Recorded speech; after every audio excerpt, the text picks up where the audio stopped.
Guilty. Order in the court. Mr. Gilmer, please call up your first witness. The prosecution calls Sheriff Tate to the stand. I swear to tell the truth, the whole truth, and nothing but the truth. Sheriff Tate, please describe what happened on the evening of November 21st. I got a call from Mr. Ewell that evening. He told me something awful had happened to his daughter, Mayela, and he needed me to come out to their place immediately. And when you arrived, what did you see? Well, I found Mayela laying on the floor in their living room. She's beat up pretty bad. Bruises on her arms, her neck, and her face, especially her right eye. And did Mayela tell you who had hurt her? She said Tom Robinson had done it. She told me he came into the house. She was trying to get him to break up a shiffer robe. And did you apprehend Tom Robinson right away? Yes, sir. I brought him here for questioning as soon as I left the Ewell house. And did you notice any injuries on Tom Robinson? No, sir. I didn't see any injuries on him. Sheriff Tate, you said she had bruises on her right eye. Is that correct? Yes, sir. Her right eye was blackened. Did you call in a doctor to examine her injuries? No, sir. Figured I needed to. So you didn't know for sure the extent of her injuries, whether they might be more serious or even life-threatening? No, sir. I just took her word for it. I see. Did you see if any of her injuries looked if they could be inflicted by a left-handed person? I didn't think to look, Mr. Finch. Thank you, Sheriff Tate. No further questions. Mr. Gilmer, you may call your next witness.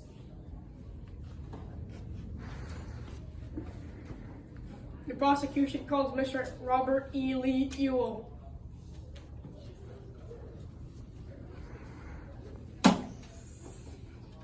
I swear to tell the truth, the whole truth, and nothing but the truth.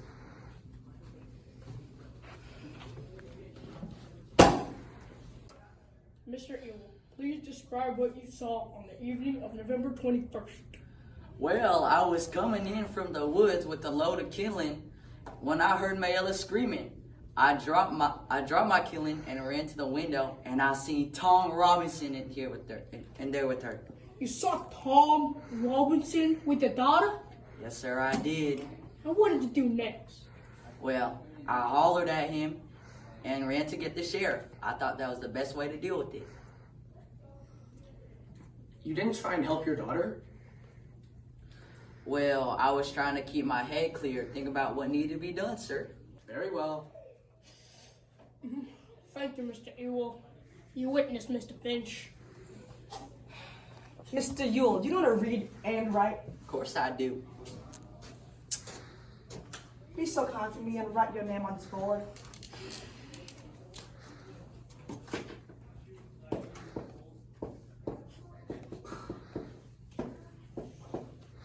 Mr. Ewell, I noticed you wrote with your left hand. Don't see how that matters. I'm just left-handed. Ladies and gentlemen, you heard Sheriff Tate describe Mayella's injuries. She had a black eye on her right side. Now consider this. Would a left-handed person be more likely to bruise her right eye? Consider this information carefully. Mr. Gilmer, please call up your next witness.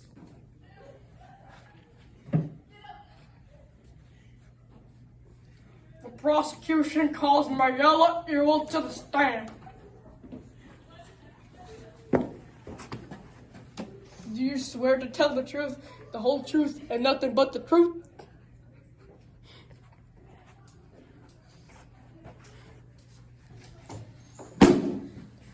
Mayella, please tell us what happened on the evening of November 21st. I was sitting on the porch and I seen Tom Robinson passing by. I asked him if he'd help me bust up a chair for robe for kindling. He'd done it before. And did he agree to help you? Yes, sir. I went inside to get him a nickel and he followed me. Then he cracked me around the neck. Take your time, Mayella. What happened next? He hit me and then he took advantage of me. I tried to fight him off, but he was too strong. I couldn't stop him. Thank you, Mayella. No further questions. Mr. Finch, your witness. Mayella, how old are you? 19. Do you have any friends your age, Mayella? No, sir. No friends your age? Don't got time for that. I got 7 siblings to look after. And my daddy don't help none. I understand. Hey, yo, Pod, what's sus?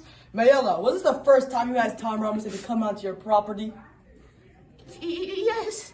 I just needed him to help is all. Did Tom Robinson harm you anyway, Mayella? Or is it possible you asked him to come in your house for No! another? Oh. No, it ain't that. I didn't do anything wrong. He came at me and I tried to fight. Mayella, I have one last question for you. Are you accusing Tom Robinson because you're afraid what your father might do if he finds out the truth? I don't know. I don't know. Just leave me alone. That's enough, Mr. Finch. You may step down, Mayella. Mr. Gilmer, do you have any further witnesses? The prosecution. Very well. Mr. Finch, please call your first witness.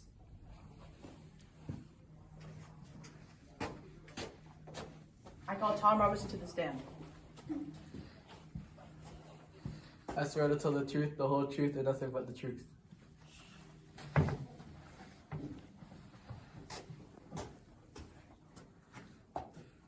Tom, did you go on the Yule's property on November 21st?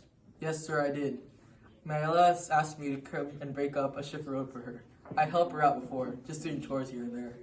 Did you harm Mayella Yule in any way? No, sir, I didn't lay a hand on her. Mr. Finch, she asked me to come inside, and I went in because I thought she needed help. Did you ever try to harm her in any way? No, sir, she started hollering, and then I got scared. I tried to get out of there as quick as I could. Hey Tom, can you catch this real quick?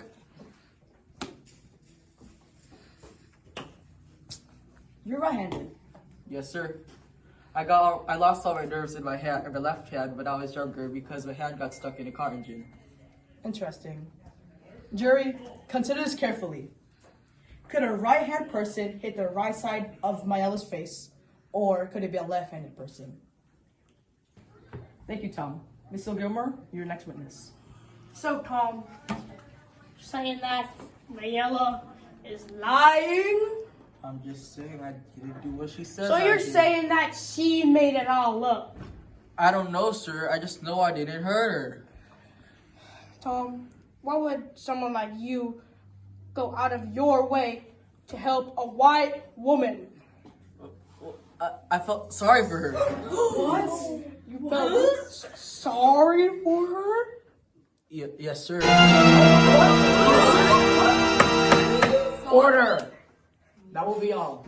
Mr. Finch, any closing arguments? Gentlemen, it has been a long time since our court has been called upon to make a decision about a black man's guilt. But in this case, you will have to make a decision about an innocent man's guilt. And I want you to listen to me and listen well. We know all men are not created equal in God's eyes. But there is one thing that makes men equal, and that is the law. And so, gentlemen of the jury, I urge you to look at this case as a judge would, impartially and without prejudice. And based on the facts, do your job. The jury will now retire to deliberate.